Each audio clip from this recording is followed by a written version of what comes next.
Je vois qu'il y a des amis qui sont engagés sur cette chaîne et je préférerais mieux vous appeler mes frères et sœurs. Mais je vois qu'il y a des amis, ceux qui n'ont pas fait la paix encore avec le Seigneur. Et Mike m'a demandé de faire une réunion d'évangélisation. Donc, on va s'attacher à cela ce soir, à ce que tu puisses te réconcilier avec le Seigneur. C'est tellement important, c'est tellement quand il est question d'évangélisation et question de vie ou de mort. Et ce soir, avec la grâce de Dieu, je voudrais lire un passage dans l'évangile de Jean, au chapitre 14. J'ai quelques versets à lire de la parole de Dieu. 14, et on va commencer au verset 25. Il dit, je vous ai dit ces choses, c'est Jésus qui parle. Hein. Je vous ai dit ces choses pendant que je demeurais avec vous. Mais le consolateur, l'Esprit Saint que le Père enverra en mon nom, vous enseignera toutes choses et vous rappellera tout ce que je vous ai dit. Je vous laisse la paix. Quelle importance de réaliser cela. Je vous laisse la paix, il dit. Je vous donne ma paix. Je ne vous donne pas comme le monde donne. Que votre cœur ne se trouble point et ne s'alarme point.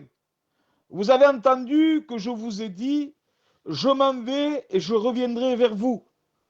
Si vous m'aimiez, vous vous réjouirez. Si ce que je vais au Père, car le Père est plus grand que moi. Et maintenant, je vous ai dit ces choses avant qu'elles arrivent, afin que lorsqu'elles arriveront, vous le croiriez. Amen. Amen. Gloire au Seigneur. Vous savez, je regardais la parole de Dieu et on a été toute la journée depuis ce matin devant la parole de Dieu et je ne m'attends pas à apporter un message théologique ce soir. Je m'attends à apporter à ce que tu as besoin de te réconcilier avec le Seigneur. Et je crois qu'on n'a pas besoin de messages théologiques. Je crois qu'on n'a pas besoin d'enseignement ce soir. Je crois que la Bible nous dit que votre cœur ne se trouble point. Croyez en moi et croyez en Dieu. Que votre cœur ne se trouble point. Et c'est sur ces paroles-là que je voudrais m'entretenir. Et à quoi vous attachez-vous?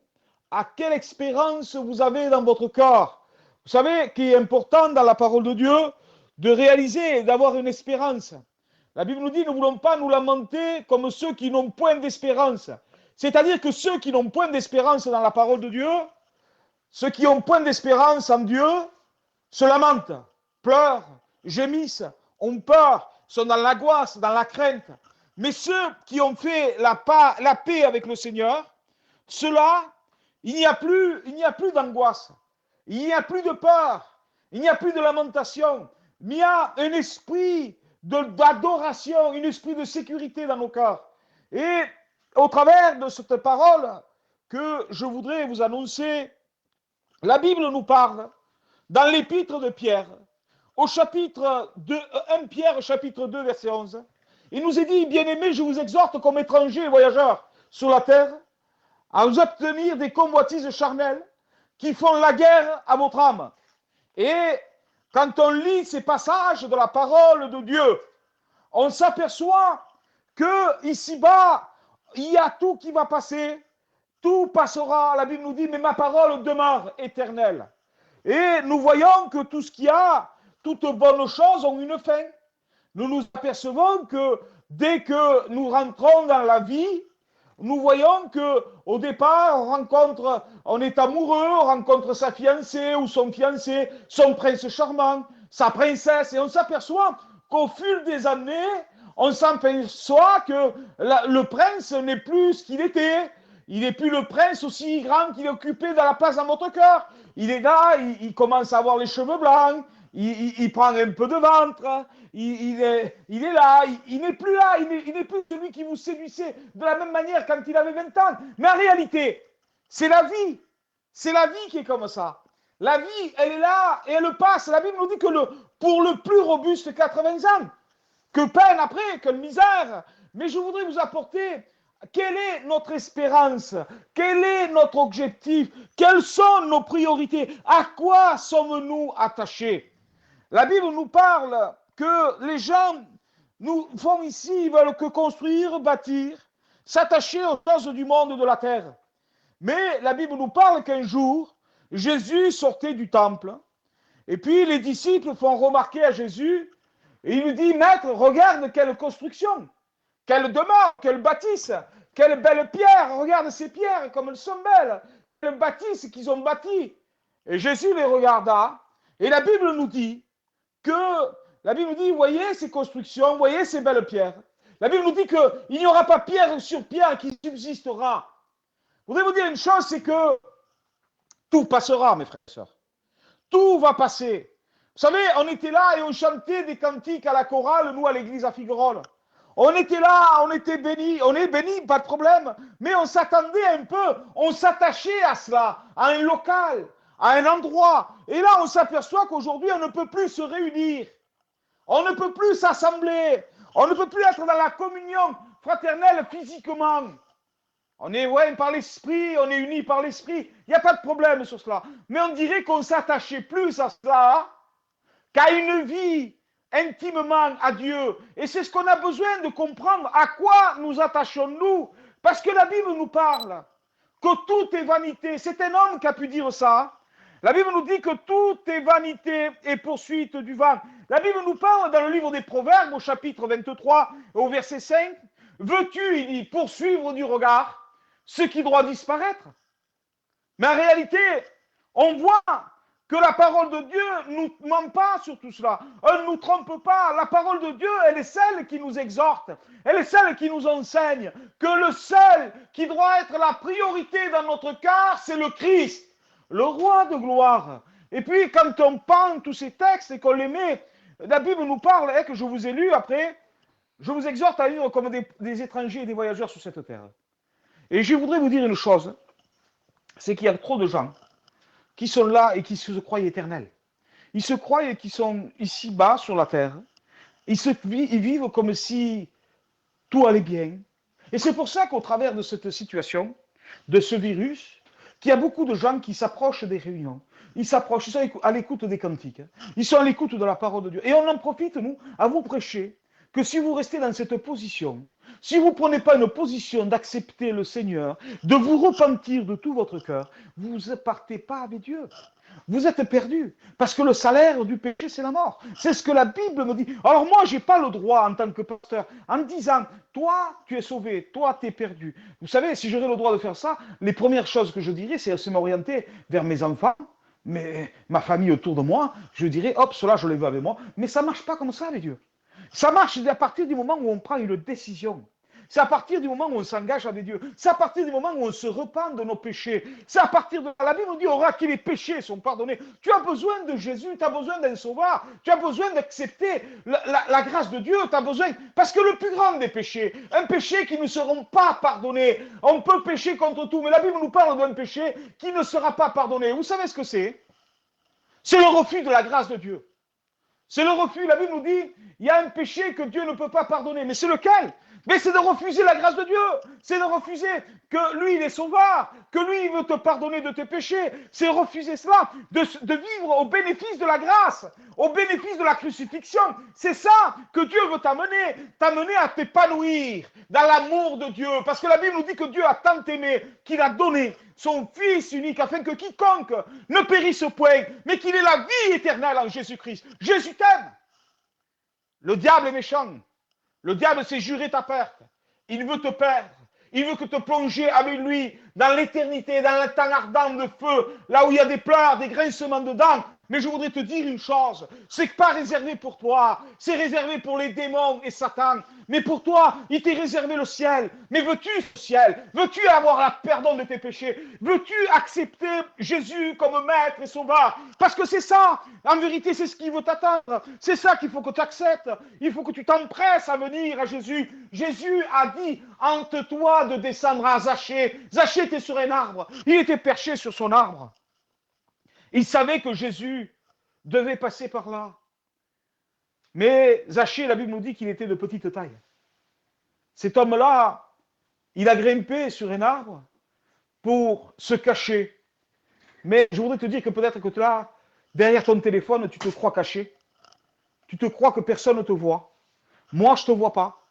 Peut-être que tu as mis un compte, un faux nom, pour pas dire que tu viens écouter la réunion. C'est peut-être ce que tu as fait. Ce soir, peut-être que l'esprit est en train de te dévoiler.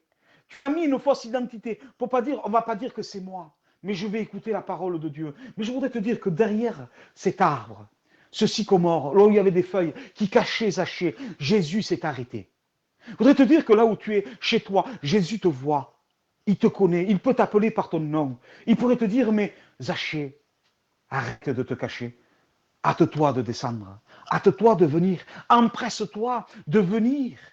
D'aboutir dans mes bras d'amour. Parce que la vanité, elle t'attire. La vanité, elle est celle qui est la poursuite du vent. C'est le roi Salomon qui a dit ça. Et puis la définition du mot vanité, l'expression du mot vanité signifie ce qui est vide, sans valeur, permanente, ce qui conduit à un sentiment. Reprends un sentiment. Je voudrais vous parler, ça a été coupé. Je voudrais, ce qui est l'expression de vanité, ce qui est vide, sans valeur, permanent, ce qui conduit à un sentiment d'insatisfaction. Être insatisfait, c'est ce que tu es. Tu es quelqu'un d'insatisfait. Tu es quelqu'un que peut-être que tu as tout eu.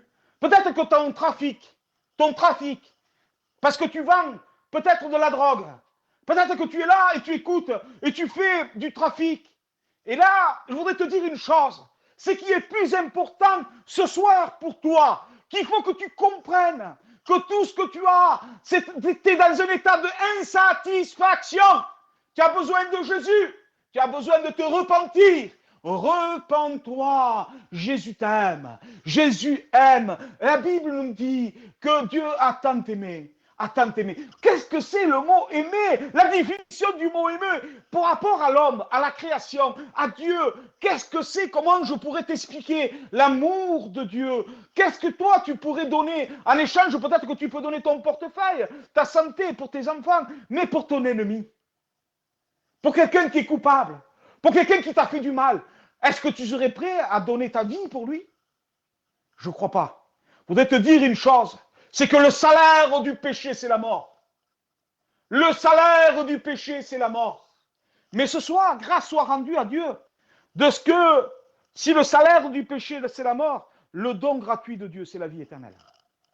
Et ce soir, je voudrais te dire que toi qui es coupable, moi qui étais coupable, Dieu le Père a donné ce qu'il y avait de plus cher, son Fils. Mais comment? Qu'est-ce que ça signifie coupable, pasteur? Ça signifie que j'étais un pécheur. Qu'est-ce que ça signifie le péché, pasteur? Je vends la drogue, mais je tue personne, d'accord. Mais tu sais ce que ça signifie, péché?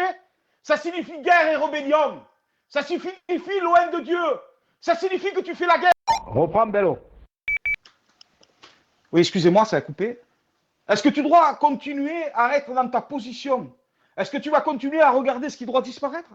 Est-ce que tu t'appuies? Vous savez, on peut s'appuyer sur tout ce qu'il veut quand tout va bien. On peut s'appuyer sur notre portefeuille quand tout va bien.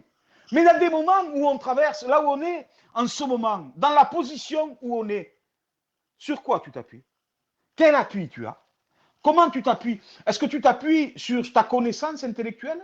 Ou est-ce que tu t'appuies sur ton portefeuille, sur ton business, sur ton argent? Ou est-ce que tu t'appuies sur tes copains, ta famille? Mais tu vois que tout le monde a peur. Tu vois que ça ne va pas. Tu vois que tu ne peux pas. Je voudrais te dire, tourne-toi vers Dieu. Tourne-toi vers Dieu. Ton Créateur, il t'aime. Alors, ce que tu fais n'est pas agréable à Dieu. Il haït ce que tu fais.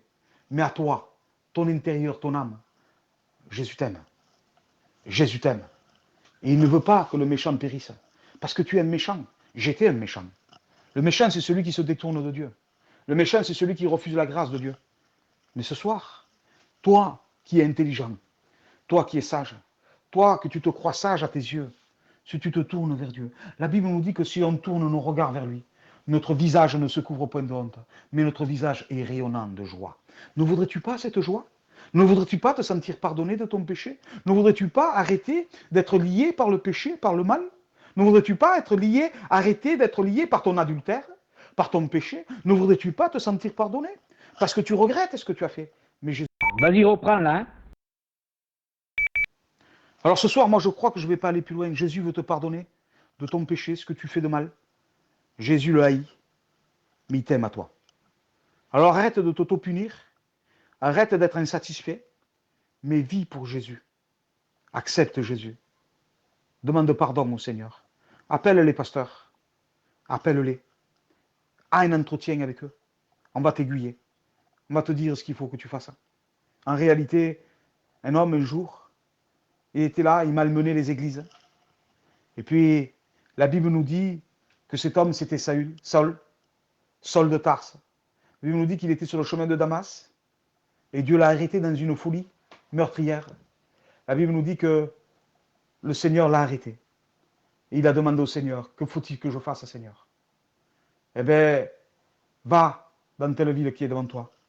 On te montrera ce que toi tu dois faire. Je voudrais te dire une chose, avec les paroles du Seigneur, on te montrera le chemin, on te tient dans la main. Je voudrais vous dire une chose, c'est que Zachée s'est hâté de descendre et que Jésus est venu demeurer dans sa maison. Il est possible que Jésus demeure dans ta maison. Ce soir, fais la paix avec le Seigneur. Je te le dis au nom de Jésus. Arrête de faire la guerre à Dieu. Que Dieu soit béni. On prie le Seigneur. Mike, tu pries?